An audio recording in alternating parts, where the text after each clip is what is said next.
Kan di mana-mana ada. Nah, memang begini. Contoh minyak goreng, minyak kita, ya. Minyak kita itu sebetulnya disediakan sebagai pengganti minyak curah. Nah, minyak curah itu untuk masyarakat yang paling kesulitan ekonominya di pasar-pasar, maka dikasih minyak curah. Karena minyak curah kurang higien, kita kemas gitu.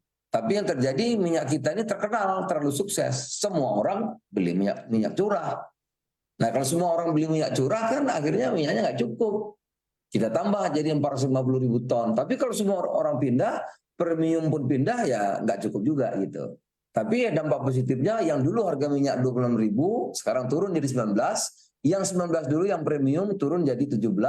Yang 19 dulu, yang 18 turun jadi 15 gitu. Minyak kitanya 14. Jadi sekarang harga minyak premium dan lain-lain ikut terkoreksi turun ke bawah. Nah juga begitu juga beras. Beras premium ini kan harganya variasi masing-masing, terserah pengusahanya kan. Ada yang 11.000, yang 12.000, ada yang 13.000 gitu. Yang bagus sekali mungkin 14.000 ya. Apalagi kalau berasnya beras apa namanya itu yang kayak beras Jepang itu tuh lebih mahal lagi gitu. Nah yang umum ya disediakan, yang medium disediakan oleh Bulog. Bulog jualnya 9.450. Jadi kalau masyarakat ingin mendapat beras yang terjangkau harganya murah ya beli berasnya Bulog. Ada barangnya banyak. Ya, oleh karena itu kemarin kalau khawatir kurang, sudah diputus pemerintah untuk impor kan sampai 2 juta. Jadi kapan saja diperlukan ada barangnya gitu. Jadi tidak usah khawatir. Ya, mumpung disinggung nih Pak soal produk minyak kita, kira-kira mungkin boleh sedikit update aturannya, karena yang kami dengar bahwa minyak kita itu tidak boleh dijual di e-commerce ya Pak, tapi temuannya masih ada nih yang jual ternyata Pak. Ya kalau e-commerce itu kan begini, kalau yang e-commerce-nya itu yang marketplace, saya kira pasti di take down. Tapi kalau online-online yang perorangan tuh susah sekali memang ngeceknya, ya kan? Nggak mudah gitu. Tapi secara umum nggak boleh. Secara Jadi kalau resmi pasti nggak bisa. Kalau yang marketplace itu misalnya yang jelas lah itu banyak kan, itu pasti di take down, nggak boleh. Nah cuma ada juga orang karena saking lakunya minyak kita dicari di mana-mana, ada juga orang per orang yang bikin kan.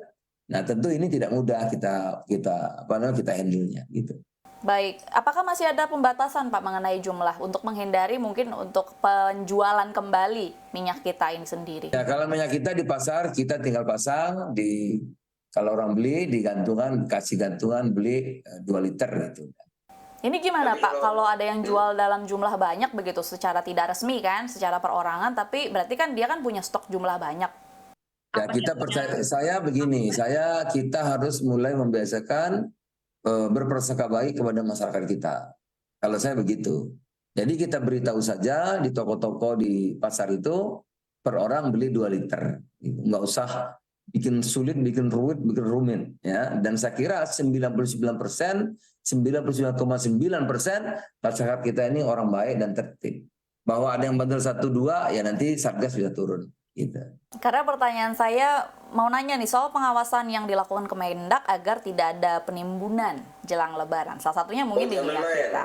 Saya sudah minta kepada para pedagang, silakan berdagang, berusaha wajar, benar, ambil untung sesuai dengan aturan dan tidak berlebihan. Tapi kalau menimbun ya main-main, kita punya Satgas. Ya, Satgas ini dengan Baris Krim, dengan Kejaksaan segala macam. Jadi kita tahu di mana korupsi besar, kalau menimbun langsung kita bisa polis land, ya barangnya bisa disita gitu. Oleh karena itu saya pesan betul jangan sampai ada penimbun atau mencari untung memanfaatkan situasi mau Lebaran, orang lagi mau Lebaran terus dibikin susah, jangan sampai terjadi gitu. Itu pesan saya kepada para penimbun ini. Baik, daerah mana saja nih Pak yang menjadi perhatian khusus secara umum, mungkin bukan soal penimbunan, yang jadi perhatian khusus dari Kemendak dalam pemantauan harga bahan pokok sendiri? Ada di 500, kita punya 500 pasar tradisional, 500 yang tiap pagi online, laporan, 500 pasar di seluruh kabupaten kota Indonesia. Mulai dari Sabang sampai Merauke ada semua, terpantau itu. Itu, harga-harganya terpantau. Ini berapa? Daerah-daerah atau pasar khusus begitu yang masih dalam pantauan, dalam artian harga-harganya masih perlu dikendalikan lagi begitu Pak Zulhas? Ya, memang yang pelosok-pelosok nggak bisa dipungkiri ya, seperti Maluku, kemudian Papua, bukan Sorong, bukan Jayapuranya, tapi dari situ kan ke daerahnya jauh lagi itu. Itu yang masih belum bisa menikmati seperti harga-harga yang kita yang ada di Jawa. Itu tentu menjadi prioritas.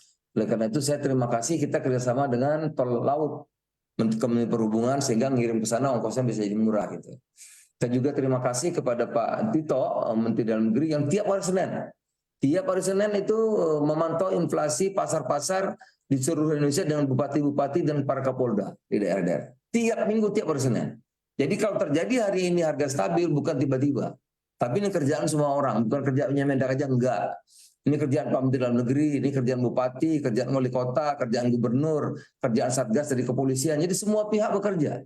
Ya. Dari mana arahan Bapak Presiden? Karena Pak Presiden kalau mengenai sembako sangat concern. Menyangkut keperluan orang banyak, apalagi ini menghadapi Lebaran. Jadi ini kerja bareng, tidak hanya Mendak. Mendak akan bisa sendirian. Itu Dina. Baik, harga sudah terkendali, stok juga sudah aman. Masih yang saya highlight adalah bagaimana masyarakat bisa belanja gitu Pak. Kira-kira kalau dari Kemendak sendiri ada rencana untuk melakukan katakanlah upaya pasar murah begitu supaya untuk mendorong ekonomi ini? Apa itu tadi mempermudah masyarakat juga untuk mendapatkan barang langsung, mendekati, tidak ke pasar, makanya juga ada bazar besar-besaran. Mungkin itu juga pasaran jadi kurang. Karena bazar ini banyak di mana-mana gitu ya. Perusahaan-perusahaan BUMN, Bulog, PPI, Raja Wali dan lain-lain itu juga mengadakan bazar. BUMN mengadakan bazar. Kemendak sendiri setiap kabupaten kota adakan bazar. Saya di Jakarta ini besok ke Lampung bazar berapa 3-4 tempat. Kemarin di Jawa Tengah hampir 5 tahun. Jadi tiap hari juga bazarnya ada gitu.